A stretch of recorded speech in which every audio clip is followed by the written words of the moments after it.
বুঝছো কি করতেছো তুমি? টমেটো মাখছি। টমেটো মাখতেছো? শুধু টমেটো, কালা কালা কেন? পোড়ানো তো, টমেটো পোড়া। তো তুমি ওই বড় বড় নখ দিয়ে কিভাবে টমেটো মাখতেছো? কেন? এত বড় বড় নখ দিয়ে এরকম ভাবে টমেটো আলু মাখা যায়?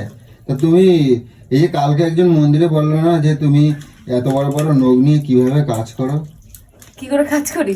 ইচ্ছা থাকলে সব উপায়। তোমাদের এইরকম মন্তব্য কেন বলো তো, যে ডান হাতে নখ থাকলে এই কাজ করা যায় না বা কোনো কিছু মাখা যায় না? সব কিছু করা যায়, ইচ্ছা থাকলে সবকিছু করা যায়। আমি যদি এখন ন্যাকামো করে বলি যে আমার ডান হাতের নখ, আমি রান্না কাজকর্ম করতে পারছি না, সব বেকার কথা। সব করা যায়, সব। এই দেখো সব মিলে দিয়ে শিখেছি, সব করেছি। তাহলে বেকার কথা, এই তো না আমার খেতে দেবো। ওইসব ফালতু কথা বেকার।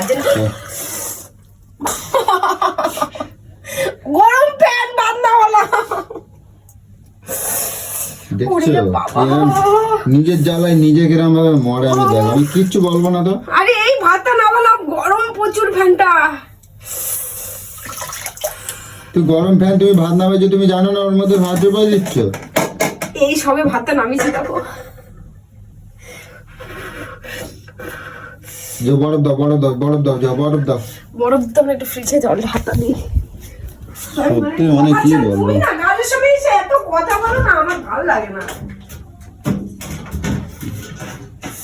বাবা বাবা বাবা বাবা বাবা, তুমি গালের সময় এত কথা চলে চলে গেছি আর পুরো মাথা থেকে বেরিয়ে গেছে। ভালো, খুব ভালো। তোমারও মানে ঘাট আর কি করবো, আর মানে বুঝে পাই না।